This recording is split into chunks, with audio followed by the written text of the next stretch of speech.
Asidi ya foliki au vitamini B9 ni muhimu sana kwa afya ya binadamu, hasa wakati wa ukuaji wa kiini tete.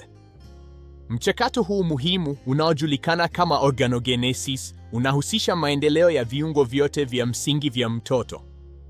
Asidi ya foliki ina jukumu muhimu katika usanisi wa na mgawanyiko wa seli, michakato muhimu kwa ukuaji sahihi. Inasaidia katika kufunga mfumo wa neva, malezi ya somite na septation ya moyo, kuhakikisha miundo hii inakuwa kikamilifu. Uhamiaji wa seli za neural crest na ukuaji wa vikuku vya viungo pia hutegemea sana asidi ya foliki.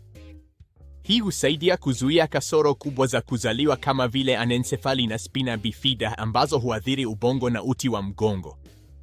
Kwa wanawake wajawazito, ulaji wa kutosha wa asidi ya foliki ni muhimu sana kwa afya ya mtoto wao. Inashauriwa kuchukua miligramu 0.04 za asidi ya foliki kila siku kabla na wakati wa ujauzito.